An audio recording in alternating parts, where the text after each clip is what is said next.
just the back and forth momentum swap, and there's a big rock. Here comes Romero, but a pull counter. There we go. We have a champion, ladies and gentlemen. Your champion. So it's been a couple months since the last time I showcased Alexander Volkanovski. The prime version of Volkanovski was added a while ago. I've used him a bit in standing bang and MMA, and he's a really, really solid addition, especially because when I last showcased him, I think it was after UFC 298, after he had lost to this man right here, Mr. Ilia Topuria. So we're going to try to rectify that loss that he's had to this man right here. There's a lunging hook action. Volk is set off to fight against Diego Lopez in the near future, in the distant future, for the now vacant undisputed title. And I did think that was interesting. I mean, it is Volkanovski. I think he was guaranteed a title shot due to his defenses in the division, and that it was kind of, kind of almost promised to him that he'd get that rematch against Ilia. But now that Ilia's decided to move up,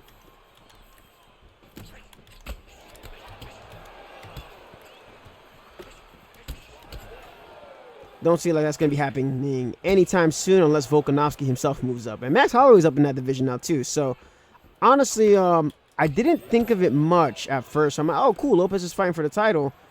But I had seen, I think, Sterling talking about the way that Lopez was given the shot, and when I actually looked into it, I'm like, oh, the dude actually has he has some points. I thought it was could have been a case of being salty, so to speak,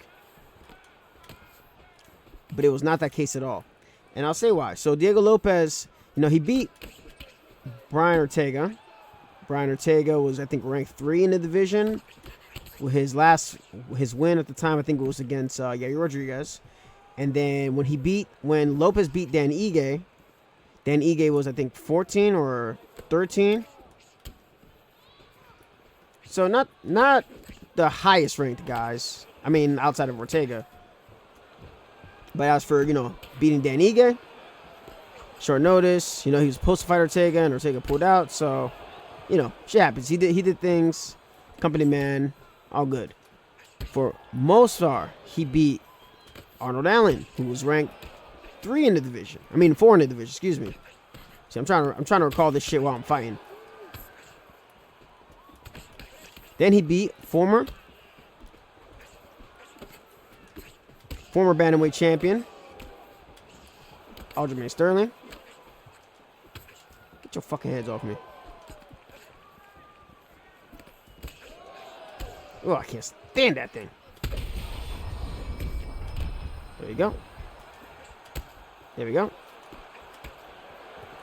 And we already know that Mosar and Diego Lopez had already fought.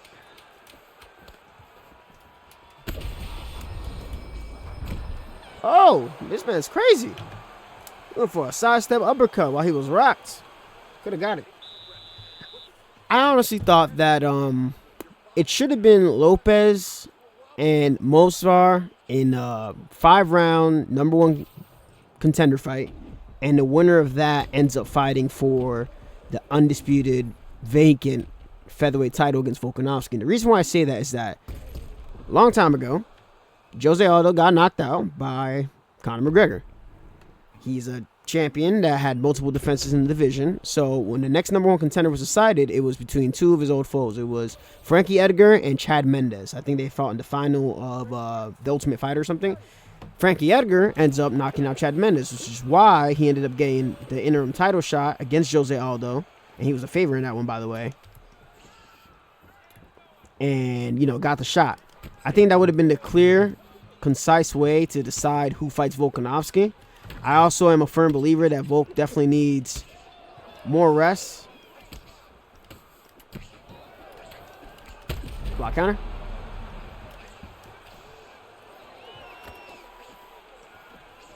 He tried it. So, y'all let me know in the comments what I think about that. But I just thought it was interesting. The UFC has really gone away from doing actual #1 contender fights. And it's where it's been hurting a lot of the stuff. There's people talking about undeserved title shots. And a lot of this stuff wouldn't even be a factor if the UFC, did their job as a promotion. and did proper matchups when we need to see them. And not only delegated them to being like, you know, video game matchups. But yeah, enough about that. This Prime Volk, this 100 sub defense Volk, I remember watching when Volk got caught in the guillotine. I was like, no fucking way, this is how this man loses, bro. No way this is how he loses. Not like this.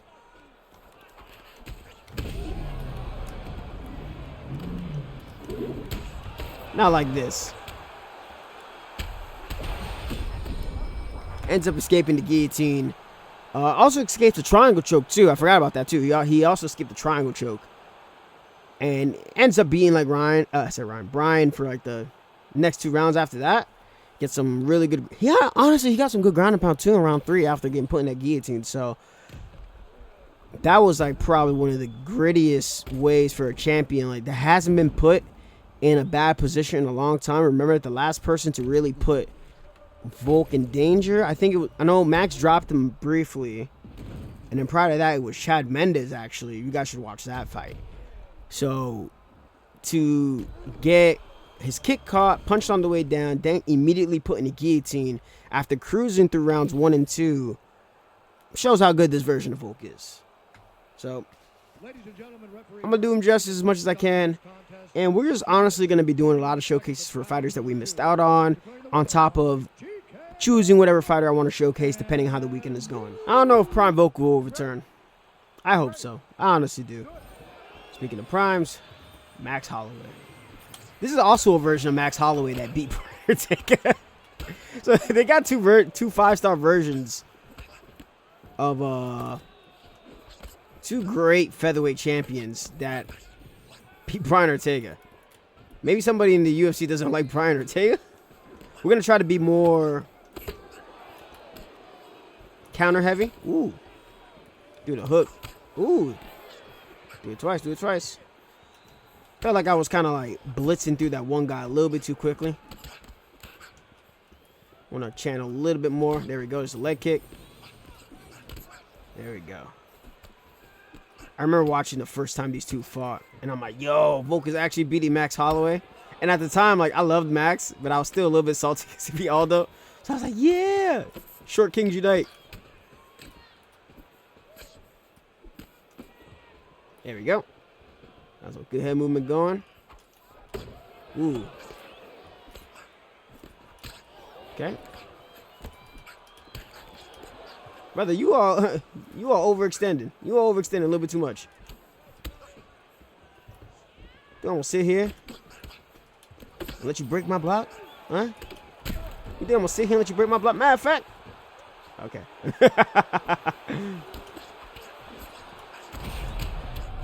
Come on, son. Ah, man. You see, I wanted to be more tactical. You know what? I'll be more tactical. We'll go for the takedown. Volk did take him down. I don't want to run through people. I really don't. Ah, brother. All right, so I'm going to give you a tip. You see the hand that's controlling Volk's bald-ass head right there? If he strikes with that hand, that's going to give me a free get-up, all right? A lot of players make that mistake. And, yeah, like he's striking right now. If he does it again, boom. See that? Free get-up. I'm being nice. I'm being nice. Up, look.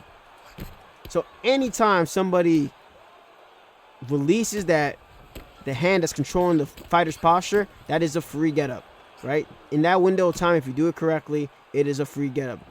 Brother. Make the adjustment. Dude. Come on, there's going to be a free get-up option for you. Don't you let go. All right. How do you know how to deny that? What? That shit made no sense, dog.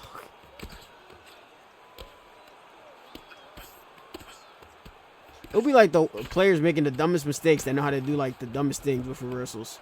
Oh, we're going to take that. Ain't no fucking way. Ain't no fucking... Hey, get out of there. Did I just get sub-counted? Bro. Ain't no fucking way. not going to hold you. I thought he was stupid. He kept letting go of the head that was controlling the posture. Then he got denied. I'm like, all right. And the sweep, I'm like, okay. But then to hit the sub counter? Oh, I got to put you out. That's crazy. Don't touch the gloves. Tell us how you really feel, Max. Tell us how you really feel. Oh, I hate how slow that is. Nope.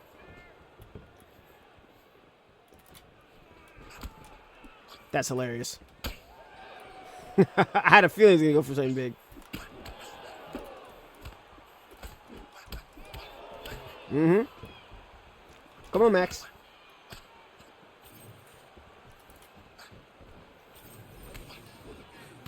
There we go.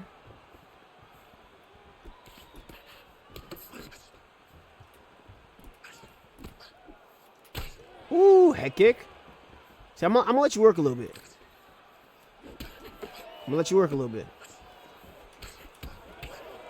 That's my thing. There you go.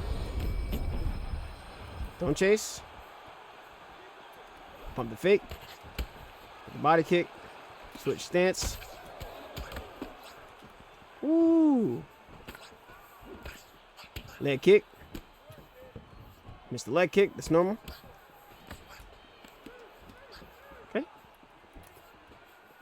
Lands one shot. Then goes for two. Brother, how many times you gonna do that?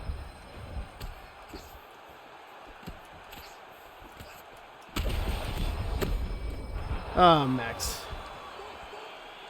You had hope. You had promise.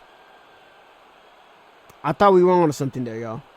I thought we were gonna have a really, really great scrap, but the great walks through another one. With a beautiful counter. Go down to the body, drop his hands, and then as the date gets closer to Alexander Volkanovski versus Diego Lopez, I want to know what your thoughts are. I think personally, as I was discussing with some other coaches that do watch MMA, while I was over at the national championships for D3, I think we kind of see with Diego Lopez, if you guys watch that round that he had with Brian Ortega, the third round, he still had enough power to drop him in the third round. Or rather, he stunned him, I think, in the third round or so. Oh, nice. So it's something just to be aware of for Volkanovski, as those two losses that he's had, where he's lost by finish. Volkanovski losing to Islam Makhachev on short notice. And then losing to either Topuria 4 months later by finish. Hopefully he's taken enough time off, and I think he has, that his head's going to recover, and we're going to get a solid version of Volkanovski. Because Volk, what he is an active fighter. He's probably one of the most active champions of this modern era. And the best part about him is that if he becomes champion again, you know he's gonna fight everybody else, right? You know he's gonna fight. He's gonna fight Mosar. He's gonna fight. Well, after Mosar, who would it be? I mean, would it be Allen if he has a case? It could be Patricky Pitbull. If Patricky Pitbull set off to face. Set off to face. Yair Rodriguez, I think, on the same card. This guy's obsessed with landing that one combination.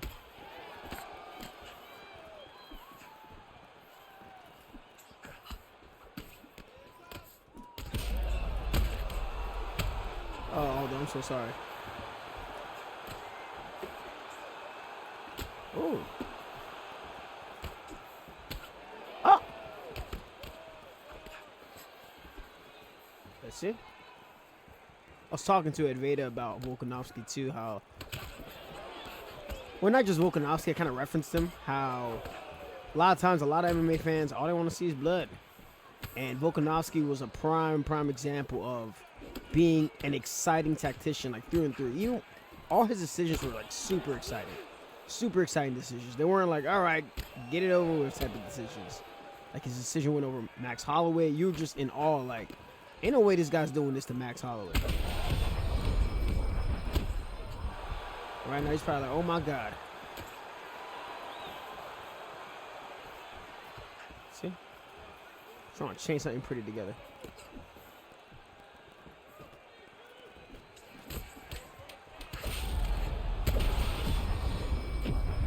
Almost. All right, we'll take that round. I just think the featherweight division's in a really, really good spot.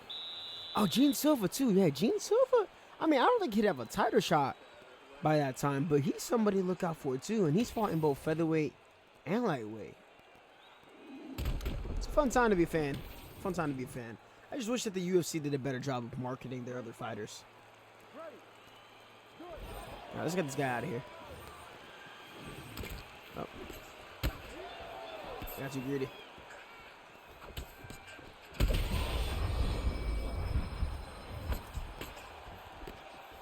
Actually, let me see if I can. Oh, that was smooth. Oh, that was so smooth. Why doesn't it flow like that more often? That was so fucking smooth. Oh, that was so fucking smooth. I was thinking of how Volkanovski took down Yair Rodriguez in that finishing sequence. Y'all know which one I'm talking about, right? Like he stuns him with the right hook off of the stand switch, and then he gets that nice flurry, puts him in a quick little clinch. Yeah, y'all know what I'm talking about. Man. Eventually gets to ground and pound position, finish him. So let's see. No one knows how to survive.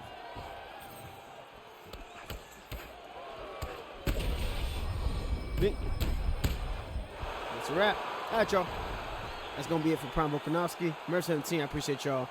Let me know in the comment sections how you guys think that card is going to go. And we'll talk another time. We got a couple of showcases that we're going to have to do this week for Leon Edwards versus Sean Brady. But I wanted to get Prime Volk out the way. Much love. Take care. I'm out of here.